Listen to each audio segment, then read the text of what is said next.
আসসালামু আলাইকুম ওরহমতুল্লাহ। 1 মিনিট মাদ্রাসায় আপনাকে স্বাগতম।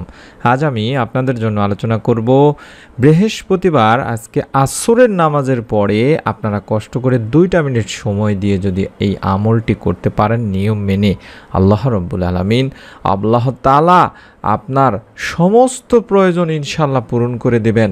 মনের নেক আশা এই আমলে পূরণ হয়ে থাকে দিনী ভাই বোনেরা।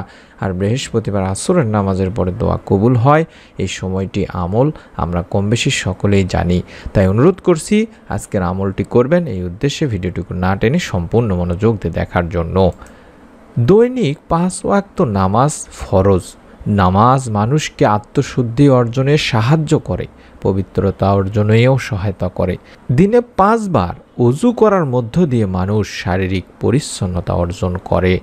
বিনম্র চিত্তে সালাত বা নামাজ আদায়ের মাধ্যমে অন্তত 5 বার আল্লাহ তাআলাকে স্মরণ করে থাকে।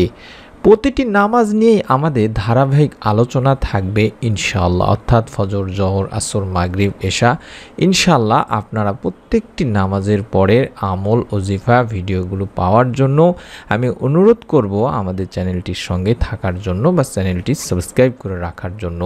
এই আসরের সালাতের নিয়মই হচ্ছে আসরের 4 রাকাত ফরজ সালাত প্রত্যেক প্রাপ্তবয়স্ক নরনারীর আদায় করা উচিত। আবু মালিহ রাদিয়াল্লাহু তাআলা আনহু থেকে বর্ণিত, তিনি বলেন, এক যুদ্ধে আমরা বুরাইদা রাদিয়াল্লাহু তাআলা আনহুর সঙ্গে ছিলাম। দিনটি ছিল মেঘলা, তাই বুরাইদা রাদিয়াল্লাহু তাআলা আনহু বলেন, শীঘ্রই আসরের নামাজ আদায় করে নাও, কারণ নবীজি সাল্লাল্লাহু আলাইহি সাল্লাম বলেছেন, যে ব্যক্তি আসরের নামাজ ছেড়ে দেয় তার আমল বিনষ্ট হয়ে যায়। বুখারী শরীফের 553 নম্বর একটি হাদিস। এছাড়াও আসরের নামাজের অনেক ফজিলত আছে দিনী ভাই বোনেরা। আবু হুরায়রা রাদিয়াল্লাহু তাআলা আনহু থেকে একটি হাদিস, যেখানে আল্লাহ রাসূল সাল্লাল্লাহু আলাইহি সাল্লাম বলেছেন, ফেরেশতারা পালা বদল করে তোমাদের মাঝে এসে থাকেন, এক দল দিনে এক দল রাতে। আসর ও ফজরের সালাতে উভয় দল একত্রিত হয়, অতঃপর তোমাদের রাত যাপনকারী দলটি উঠে যায়। তখন আল্লাহ রব্বুল আলামিন সেই ফেরেশতাদেরকে বা তাদেরকে জিজ্ঞাসা করেন, আমার বান্দাদের কোন অবস্থায় রেখে এলে? অবশ্য তিনি নিজে এই বিষয়ে সবচেয়ে বেশি জানেন। উত্তরে ফেরেশতারা বলবেন যে, আমরা আপনার বান্দাদের সালাতে রেখে এসেছি, আর আমরা যখন গিয়েছিলাম তখনও তারা সালাত আদায়রত অবস্থায় ছিল। সুবহানাল্লাহ, সুবহানাল্লাহ। বুঝতেই পারছেন যে আসরের নামাজের কতটা গুরুত্ব দিনী ভাই বোনেরা। এছাড়াও আবু হুরায়রা রাদিয়াল্লাহু তাআলা আনহু থেকে বর্ণিত হাদিসে আল্লাহ রাসূল সাল্লাল্লাহু আলাইহি সাল্লাম আরও বলেন, তোমাদের কেউ যদি সূর্যাস্তের আগে আসরের নামাজে এক সিজদাও পায়, তাহলে সে যেন সালাত পূর্ণ করে নেয়। আর যদি সূর্যোদয়ের আগে ফজরের সালাতের এক সিজদাও পায়, তাহলেও সে যেন সালাত পূর্ণ করে নেয়। এটিও বুখারী শরীফের একটি হাদিস। আসরের 4 রাকাত সুন্নত নামাজেরও অনেক ফজিলত রয়েছে, যেটি আমরা অনেকেই আদায় করে থাকি না। আমি আমার দিনী ভাই বোনদেরকে অনুরোধ করব, মাঝে মধ্যে যখন সময় থাকবে তখন অবশ্যই আদায় করার চেষ্টা করবেন দিনী ভাই বোনেরা। আসরের সালাতের আগে, অর্থাৎ ফরজ সালাতের আগে 4 রাকাত সুন্নত রয়েছে, এটি গায়রে মুআক্কাদা, তাই আদায় করা উত্তম। আল্লাহ রাসূল সাল্লাল্লাহু আলাইহি সাল্লাম নিজেও এই সালাত আদায় করেছেন। আলী ইবনে আবু তালিব রাদিয়াল্লাহু তাআলা আনহু থেকে বর্ণিত, তিনি বলেন, আল্লাহ রাসূল সাল্লাল্লাহু আলাইহি সাল্লাম আসরের ফরজ নামাজের আগে 4 রাকাত সুন্নত পড়তেন। এটি তিরমিজি এবং সুনানি ইবনে মাজার একটি হাদিস। শুধু তাই নয়, অন্য আরেক হাদিসেও রয়েছে। উমর ফারুক রাদিয়াল্লাহু তাআলা আনহু থেকে বর্ণিত, আল্লাহ রাসূল সাল্লাল্লাহু আলাইহি সাল্লাম বলেছেন, আল্লাহ সেই ব্যক্তিদের উপর রহম করুন যারা আসরের সালাতের আগে 4 রাকাত সুন্নত আদায় করে। আবু দাউদ, তিরমিজি শরীফের একটি হাদিস।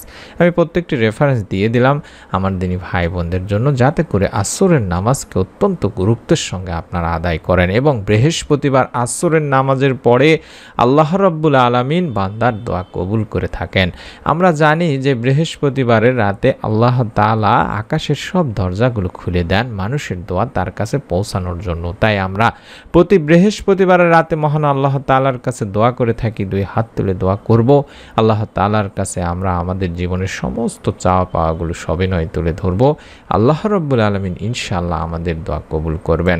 এমনই একটি ছোট্ট দোয়া আমি শিখিয়ে দিচ্ছি, যেই দোয়াটি পাঠ করলে আল্লাহ তাআলা সেই বান্দার মনের নেক আশা পূরণ করেই দিয়ে থাকেন। সুবহানাল্লাহ। হাদিসে এসেছে একবার হযরত আনাস রাদিয়াল্লাহু তাআলা আনহু আল্লাহর রাসূল সাল্লাল্লাহু আলাইহি সাল্লামের সঙ্গে বসেছিলেন। এমন সময় এক ব্যক্তি এসে নামাজ আদায় করার পরে এই দোয়াটি পাঠ করলেন। যেই দোয়াটি আমি দেখাচ্ছি, এই দোয়াটি আশা করি আপনারা সকলেই দেখতে পাচ্ছেন এবং স্ক্রিনশট নিয়ে নেবেন। নিয়ম মেনে আমলটি করবেন, আমি নিয়মটি শিখিয়ে দেব ইনশাআল্লাহ। এই দোয়াটি আপনাকে পড়তে হবে দিনী ভাই বোনেরা। দোয়াটি হচ্ছে আল্লাহুম্মা ইন্নী আসআলুকা বিআন্না লাকাল হামদু লা ইলাহা ইল্লা আনতাল মান্নান বাদিউস সামাওয়াতি ওয়াল আরদ ইয়া জাল জালালি ওয়াল ইকরাম ইয়া হাইয়্যু ইয়া কাইয়্যুম। এইভাবে আপনি পড়বেন। এই দোয়াটি অবশ্যই কম করে হলেও একবার পাঠ করবেন। নামাজ আদায় করার পরে, আপনি আসরের নামাজ আদায় করার পরে নিয়ম মেনে দোয়াটি পড়বেন। এই দোয়ার অর্থই হচ্ছে, হে আল্লাহ, আমি তোমার কাছে প্রার্থনা করি, তুমি তো সব প্রশংসার মালিক, তুমি ছাড়া কোনো উপাস্য নেই, তুমি দয়াশীল, তুমি আকাশসমূহ পৃথিবীর একমাত্র সৃষ্টিকর্তা, হে মহান সম্রাট ও সর্বোচ্চ মর্যাদার অধিকারী, হে চিরঞ্জীব, হে সর্বময় ক্ষমতার অধিকারী। তখন নবীজি সাল্লাল্লাহু আলাইহি সাল্লাম বললেন যে এই ব্যক্তি ইসমে আজমের দোয়া পড়ে দোয়া করেছে। আর ইসমে আজম হচ্ছে মহান রব্বুল আলামিন আল্লাহ তাআলার এমন এক নাম, যে নামে আল্লাহকে ডাকলে আল্লাহ তাআলা তার ডাকে সাড়া দেন, যে নামে আল্লাহ তাআলার কাছে কোনো কিছু চাওয়া হলে তিনি তার চাওয়া পূরণ করেন। আবু দাউদ শরীফের একটি হাদিস। আমি দোয়াটি আবারও দেখাচ্ছি, যেহেতু দোয়াটি একটু বড়, আপনারা স্ক্রিনশট নিন, দেখে দেখে পড়বেন। এই দোয়াটি হলো ইসমে আজমের দোয়া, আর এই দোয়াটিকে বলা হয় বান্দার মনের নেক ইচ্ছা পূরণের দোয়া। এই দোয়ার মাধ্যমে আল্লাহ তাআলা বান্দার সব ভালো এবং নেক ইচ্ছাগুলো পূরণ করেই থাকেন।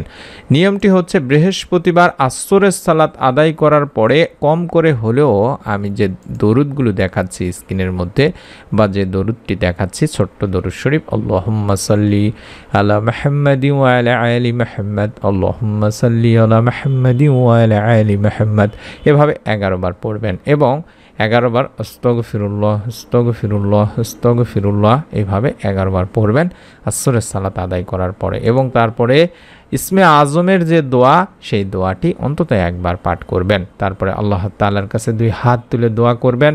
দোয়ার শুরুতে আল্লাহর প্রশংসা দিয়ে দোয়া শুরু করবেন। চাইলে সূরা ফাতিহা পড়তে পারেন। তারপরে আপনার মনের যত নেক চাওয়া পাওয়াগুলো আছে আল্লাহ তাআলার কাছে তুলে ধরবেন। বৃহস্পতিবার দিন আসরের নামাজের পরে আল্লাহ রাব্বুল আলামিন বান্দার দোয়া কবুল করেই থাকেন। কষ্ট করে 2 মিনিট সময় দিয়ে আমলটি আপনি যদি নিয়ম মেনে যেভাবে বললাম করেন, আল্লাহ তাআলা ইনশাআল্লাহ আপনাকে নিরাশ করবেন না। মনের মধ্যে শতভাগ বিশ্বাস নিয়ে আমলটি যারা করবেন তারা একটি নিয়ত করে ফেলুন। ভিডিওটিতে অন্তত একটি করে লাইক দেওয়ার মাধ্যমে এবং কমেন্ট সেকশনে অন্তত আমিন লেখার মাধ্যমে। আপনারা জানেন আমরা পরীক্ষিত একটি চ্যানেলে ভিডিও দিয়ে থাকি, সন্তান লাভের পরীক্ষিত ভিডিওগুলো দিয়ে থাকি, যেগুলোর আমল করে অসংখ্য দিনী ভাই বোনকে আল্লাহ তাআলা নেক সন্তান দান করেছেন। সেই চ্যানেলের ভিডিওগুলো দেখার জন্য অনুরোধ করছি। আর যারা আমাদের এই চ্যানেলের ভিডিওগুলো নিয়মিতভাবে মোবাইলে পেতে চান, দেখতে চান, বিশেষ করে যেরকম আপনি দেখছেন কোনো প্রকার ছবি, হারাম কোনো ছবি ছাড়া এরকম ভিডিওগুলো আমরা দিয়ে থাকি ইনশাআল্লাহ। আপনি যদি মোবাইলে দেখতে চান বা পেতে চান, তাহলে আমি স্ক্রিনে যেভাবে কষ্ট করে দেখাচ্ছি ঠিক সেভাবে আপনি একটু কষ্ট করুন, নিচের দিকে তাকান এই ভিডিওটি চালু রাখা অবস্থায় মোবাইলে বা কম্পিউটারে, তাহলেই দেখতে পাবেন আমাদের চ্যানেলের নাম এবং ডান পাশে সাবস্ক্রাইব লেখা। এই সাবস্ক্রাইব লেখাটির উপর আমি যেভাবে চাপ দিলাম আপনি একবার চাপ দিন। ডান পাশে বেল আসলে বেলে চাপ দিয়ে উপরে অলে একবার চাপ দিয়ে রেখে দিবেন, তাহলেই প্রত্যেকটি ভিডিও আপনি পাবেন ইনশাআল্লাহ। সকলে ভালো থাকুন, সুস্থ থাকুন। মহান রব্বুল আলামিন আল্লাহ তাআলা আমাদের সকলকে পবিত্র এই বৃহস্পতিবার দিনে আসরের নামাজে আদায়ের পরে এই ছোট্ট আমলটি করার মাধ্যমে আমাদের সমস্ত ভালো এবং নেক ইচ্ছাগুলো পূরণ করে দিন। আমিন। আসসালামু আলাইকুম ওয়া রাহমাতুল্লাহ।